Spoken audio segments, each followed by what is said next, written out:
నగర పంచాయతీ పరిధిలో 20 వార్డులకు గాను 20 వార్డులకు మేము మా అభ్యర్థుల చేత నామినేషన్లు వేయించాము.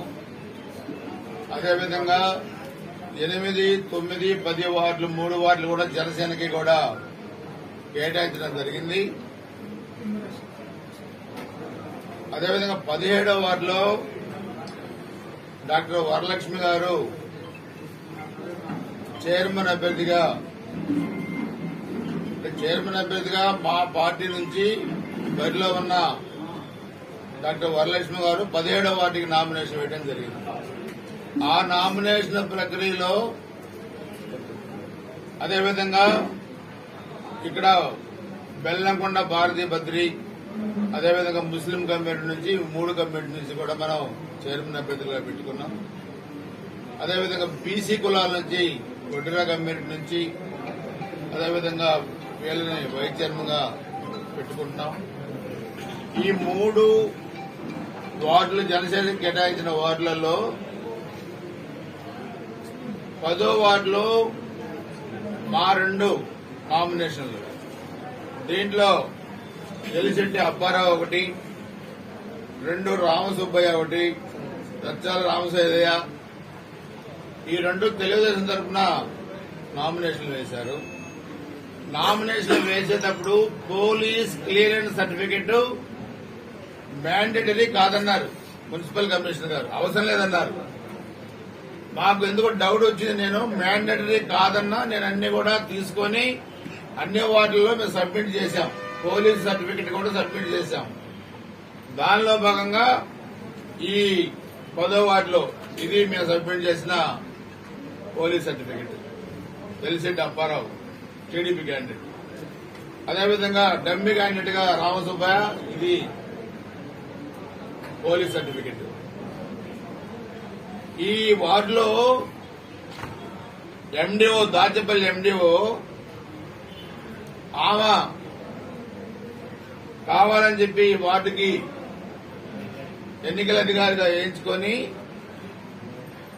ఆ ఉండే నివాసం ఎక్కడ ఈ ఎన్నికల బరిలో 10వ వార్డు నుంచి వైసీపీ చైర్మన్ అభ్యర్థిగా పనిచేస్తున్న మునగా కుప్పల సాంబయ్య ఇంట్లో ఆమె అద్దెకుంటది.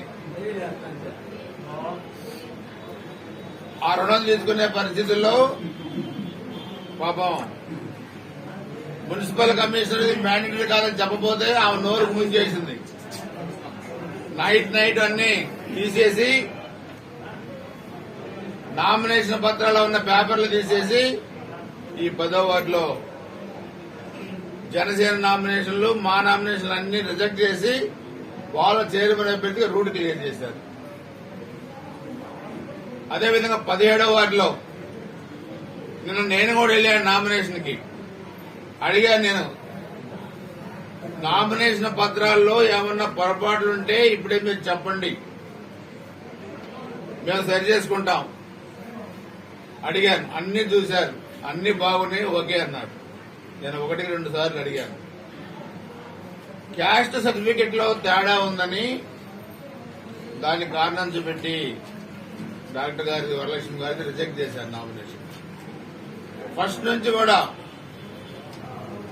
తెలుగుదేశం పార్టీలోకి ఇంట్రెస్ట్ ఉండి ఆ వచ్చి ఇక్కడ సామాజిక సేవ రాజకీయాల్లో చేయాలని, నేను ఒక దళిత కుటుంబంలో వచ్చి కష్టపడి చదువుకొని 15 సంవత్సరాల పైగా పల్నాడు ప్రాంతం వచ్చి దాచిపల్లి మండలం వచ్చి మంచి ప్రాక్టీస్ పెట్టుకుని ఒక దళితుల్లోనే కాకుండా అన్ని వర్గాల్లో మంచి డాక్టర్ గా పేరు సంపాదించుకొని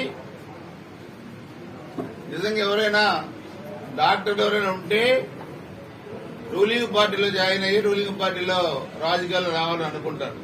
కానీ ఒక అపోజిషన్ పార్టీలో తెలుగుదేశం పార్టీని ఎంచుకున్నారంటే ఆమెకున్న విజన్కి నేను ధన్యవాదాలు తెలియజేస్తా ఉన్నా. ఎందుకంటే తెలుగుదేశం పార్టీ ఈ 30 సంవత్సరాల్లో దళితుల్ని ఎంత ఆకాశానికి తీసుకెళ్లిందో, రాజకీయంగా ఎంత పై స్థాయికి తీసుకెళ్లిందో మీకు 2 ఉదాహరణలు చెప్తాను.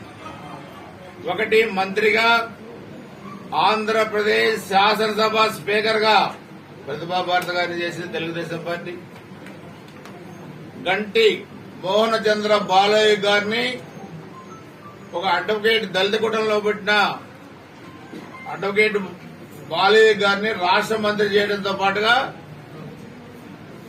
కేంద్రంలో లోక్సభ స్పీకర్ గా 2 సార్లు చేసిన ఘనత తెలుగుదేశం పార్టీది. నారా చంద్రబాబు నాయుడు గారి దళితులకు సముచితమైన స్థానం, విద్యావంతులు, సమాజం పట్ల సేవ చేయాలనే దృక్పథం ఉన్నవాళ్లు ఎంచుకునే పార్టీ తెలుగుదేశం పార్టీ. ఆ మార్గంలోనే డాక్టర్ వరలక్ష్మి గారు కూడా వచ్చారు. బెదిరింపులు, మీ హాస్పిటల్ని మూసేస్తాం, మీ హాస్పిటల్ని పగలగొడతాం, మీ ప్రాక్టీస్ చేయనీయం. ఏంటో నాకు అర్థం కాలే. ఎందుకు అంటే మీకు అంత భయం ఎందుకు? ఎందుకు మీకు డాక్టర్ వరలక్ష్మి గారు అంటే మీకు భయం ఎందుకు చెప్పాలి వైసీపీ నాయకులు. మీరు చాలా మంచి మంచి కార్యక్రమాలు చేస్తా ఉన్నారు కదా, అనేక డెవలప్మెంట్లు, మామూలు డెవలప్మెంట్లు కాదు. అక్రమ మైనింగ్, పేకాట క్లబ్బులు, తెలంగాణ మద్యం అమ్మటం, బియ్యం అమ్ముకోవడం, గుట్కాలు అమ్ముకోవడం, గంజాయి అమ్ముకోవడం, ఇసుక అమ్ముకోవడం, చాలా పెద్ద పెద్ద డెవలప్మెంట్లు మీరు చేశారు. మీరు ప్రజల దగ్గరికి వెళ్లి ఓటు అడగొచ్చు కదా. నామినేషన్లు ఎందుకు రిజెక్ట్ చేయించాలా? మా పార్టీకి వచ్చే విద్యావంతులైన డాక్టర్ గారిని ఎందుకు బెదిరించాలా? మీ చైర్మన్ అభ్యర్థిగా ఉన్న వార్డులలో మా ఎన్ని రిజెక్ట్ చేసి నైట్ పేపర్లు తీసేసి ఎందుకు ఏకగ్రీవం చేసుకోవాలా? మా చైర్మన్ అభ్యర్థుల్లో ఉన్న ఒక దళిత డాక్టర్ గారి నామినేషన్ ఎందుకు రిజెక్ట్ చేయాలా? అంటే మీరు ప్రజల్లో అయిపోయారు. మీ ప్రభుత్వం పతనావస్థకు చేరిపోయింది. అందుకే మీరు బరి తెగించారు. మీ ఇష్టారాజ్యంగా చేసుకుని గురజాల నగర పంచాయతీలో ఆ పక్క జంగమేశ్వరం గ్రామంలో నామినేషన్లు వేయకుండా అక్కడ అడ్డుకుంటారు, ఇక్కడ నామినేషన్లు వేస్తే రిజెక్ట్ చేస్తారు. మీ ఇష్టారాజ్యంగా మీరు చేస్తే ఎప్పుడు కూడా డాక్టర్ గారు చెప్పారు ఇప్పుడే, ఈ రోజు మీది, రేపు మాది. మీ రోజున మేము దాచిపల్లిలో ఉన్నాం, మా రోజున మీరు ఆంధ్రప్రదేశ్ లో కూడా ఉండరు. అది మీరు గుర్తుపెట్టుకోవాలి.